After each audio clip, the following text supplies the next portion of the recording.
और चलिए बात महाराष्ट्र की करते हैं, किस्सा कुर्सी का। जी हाँ, तख्त तैयार है, ताज तैयार है, लेकिन ताजपोशी किसकी होनी है यह अभी भी सवाल बना हुआ है। और 9 दिन बीत गए हैं ऋतु, लेकिन 9 दिन बाद भी सवाल का जवाब नहीं मिल पाया है।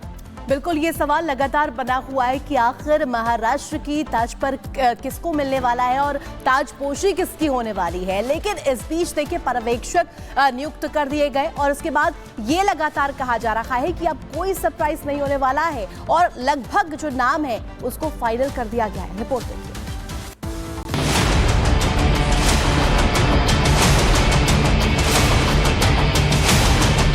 महाराष्ट्र में सीएम की कुर्सी खाली है। कुर्सी पर किस दल का कब्जा होगा ये तय हुए तो कई दिन बीत चुके, लेकिन उस दल का कौन सा नेता कुर्सी की शोभा बढ़ाएगा, इस पर अब तक मुहर नहीं लग पाई है। हैरानी की बात है कि प्रचंड बहुमत के बाद भी महाराष्ट्र में सीएम के नाम को लेकर अब भी कोई नाम फाइनल नहीं है। सीएम पद पर बीजेपी का ही चेहरा होगा ये तय हो चुका है और माना जा रहा है कि देवेंद्र फडणवीस को ही मौका मिलेगा। 4 दिसंबर को बीजेपी विधायक दल की बैठक होगी। उससे पहले बीजेपी ने सोमवार को केंद्रीय मंत्री निर्मला सीतारमण और गुजरात के पूर्व मुख्यमंत्री विजय रूपाणी को केंद्रीय पर्यवेक्षक नियुक्त किया है। बीजेपी नेता विजय रूपाणी आज शाम मुंबई पहुंचेंगे, जबकि सीतारमण बुधवार को मुंबई में बीजेपी के निर्वाचित विधायकों से मिलेंगे। इसके बाद बैठक में सभी विधायक अपना नेता चुनेंगे। बैठक के बाद चुने गए नेता का नाम दिल्ली में वरिष्ठ नेताओं को भेजा जाएगा। इसके बाद ही पर्यवेक्षक बीजेपी के विधायक दल के नेता की घोषणा करेंगे। 5 दिसंबर को यही नेता मुख्यमंत्री पद की शपथ लेगा। महाराष्ट्र में पार्टी के नेता चुनने की जो प्रक्रिया है, वहाँ एज ए ऑब्जर्वर हम दोनों जा रहे हैं। हम लोग वहाँ जाकर सबको मिलेंगे और फिर पूरा हाईकमांड को बताएंगे और फिर हाईकमांड जो कहेगी उससे हम वहाँ के नेता चुनते हुए जाहिर डिक्लेयर करेंगे। इस आज़ाद मैदान पर ये शपथ विधि होगा। आदरणीय नरेंद्र भाई मोदी जी और कई केंद्रीय मंत्री ये उपस्थित रहेंगे, हमारे प्रभारी उपस्थित रहेंगे। एकनाथ शिंदे और अजित पवार ने इस बात की सहमति भी दे दी है कि बीजेपी को सीएम पद देने में उन्हें कोई तकलीफ नहीं। अजित पवार ने तो सतारा जाने से पहले और सतारा से आने के बाद इसी बात को दोहराया। बावजूद इन सब के नाम का ऐलान अब तक नहीं हुआ है। तो हमारे कोर्ट में अभी बॉल नहीं है, बॉल बीजेपी के कोर्ट में है। ये सब विरोधी दल और कुछ मीडिया के लोग इस तरीके की बयानबाजी कर रहे हैं कि गृह मंत्रालय के लिए हम मांग रहे हैं, हमको नहीं मिल रहा है, हमारी नहीं सुनी। अरे भाई, हमने मांगा ही नहीं है। हमने तो क्लियर कर दिया कि जो निर्णय सर्वोच्च नेता महायुति के लेंगे, आदरणीय मोदी साहब, आदरणीय अमित शाह साहब, जो भी निर्णय लेंगे हमको मंजूर है। बीजेपी का चीफ मिनिस्टर होने का तय उसी दिन हो गया था जब एकनाथ जी शिंदे जी और अजीत दादा, स्वयं मैं, प्रफुल्ल भाई और अमित भाई के साथ हमारी जब मीटिंग हो गई थी तब सारा तय हो गया है। सीएम और 2 डीसीएम जो बनने जा रहे हैं वो कौन बनेगा, अभी हमारे तो विधायक दल के नेता हमने अजीत दादा को चुना है। जो कुछ है हमारे बारे में, हमारे मिनिस्टर पद के बारे में, जब हम बैठेंगे तब उसके बारे में हम तय करेंगे। हालांकि ये पहला मौका नहीं है जब बीजेपी ने किसी राज्य में सीएम के नाम के ऐलान करने से पहले इतना इंतजार किया हो, लेकिन इस इंतजार के बाद बीजेपी ने जो नाम सीएम पद के लिए फाइनल किए वो बेहद चौंकाने वाले नाम थे। अब सवाल ये कि महाराष्ट्र में बीजेपी वही करेगी या फिर देवेंद्र फडणवीस का ही राज्य की सबसे बड़ी कुर्सी पर कब्जा होगा। Bureau report, Republic Bharat.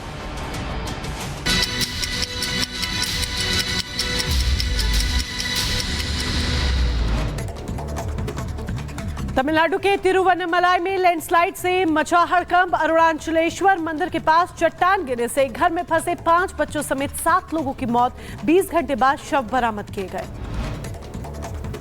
Kerala के अलापुझा में तेज रफ्तार कार और बस से जोरदार टक्कर हुई। भीषण सड़क हादसे में मेडिकल कॉलेज के 5 छात्रों की दर्दनाक मौत, 2 छात्र गंभीर रूप से घायल। केरल के कन्नूर में 2 बसों की आमने सामने की भिड़ंत हादसे में 34 यात्री जख्मी हो गए। सभी को अस्पताल में भर्ती करवाया गया। भारी बारिश बनी हादसे की वजह। तेलंगाना के रंगारेड्डी में फुटपाथ से टकराया बेकाबू ट्रक, सड़क के किनारे सब्जी बेच रहे लोगों को रौंदा। हादसे में कई लोगों की मौत की खबर। उत्तर प्रदेश के मुरादाबाद में पंजा लड़ाना युवक को भारी पड़ गया। 10,000 रुपए के लिए रखी गई शर्त में युवक का हाथ टूटा। जम्मू कश्मीर के उधमपुर में पुलिस की बड़ी कार्रवाई, 210 किलो अफीम के साथ ट्रक चालक गिरफ्तार। श्रीनगर से जम्मू की तरफ जा रहा था ट्रक। लखनऊ से एक हैरान करने वाली तस्वीर सामने आई है। इंस्पेक्टर की बेटी के साथ पर्स स्नैचिंग, छीना झपटी में सड़क पर गिरकर घायल हुई महिला। बाइक सवार 2 बदमाशों ने कुछ देर तक सड़क पर घसीटा। पुलिस जांच में जुटी। उत्तर प्रदेश में अपराधियों के खिलाफ एक्शन जारी। जौनपुर में ऑपरेशन लंगड़ा के तहत पुलिस ने 9 चोरों को गिरफ्तार किया। गिरफ्तार चोरों के कब्जे से एक तमंचा और खोखा भी बरामद।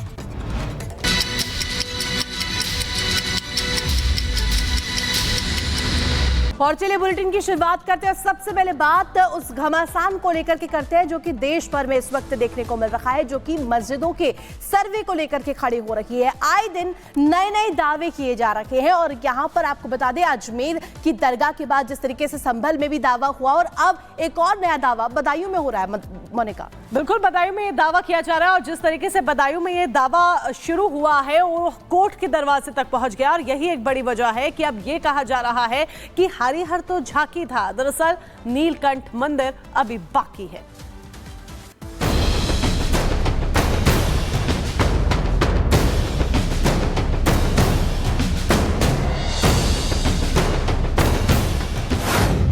संभल में जामा मस्जिद या फिर हरिहर मंदिर,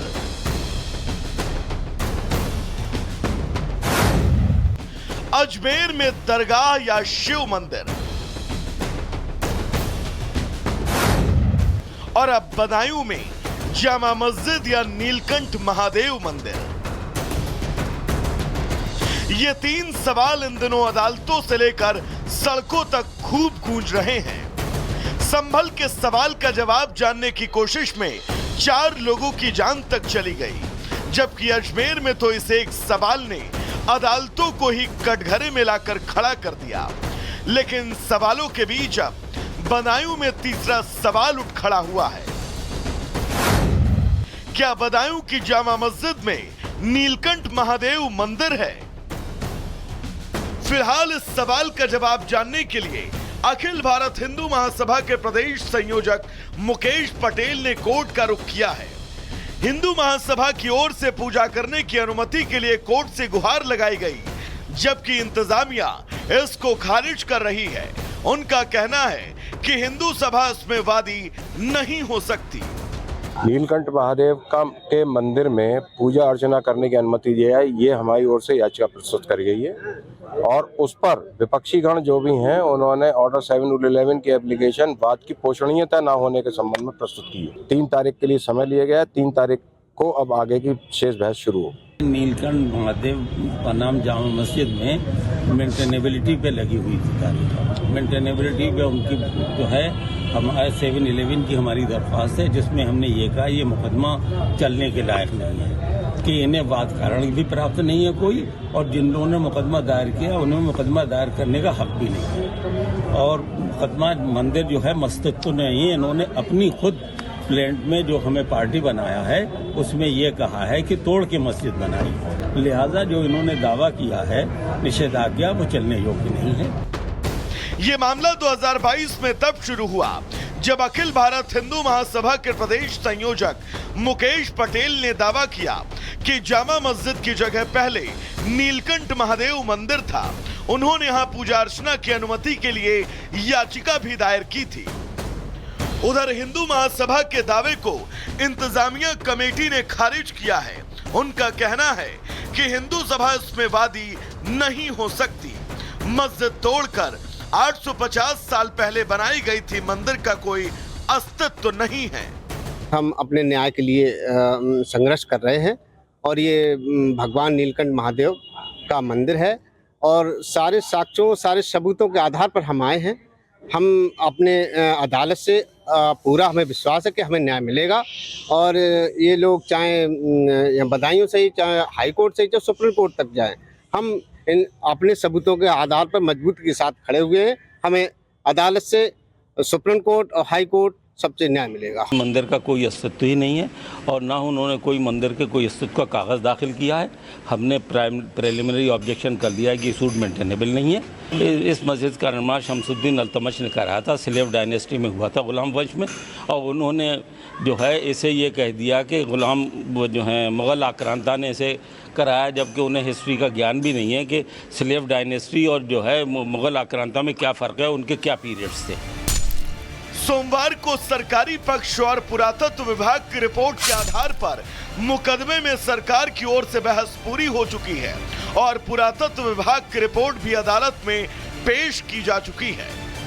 आपको जानकर हैरानी होगी कि बदायूं की जामा मस्जिद के मालिकाना हक का मामला 2022 में सामने आया था, यानी ये पूरा मामला हाल फिलहाल का नहीं है।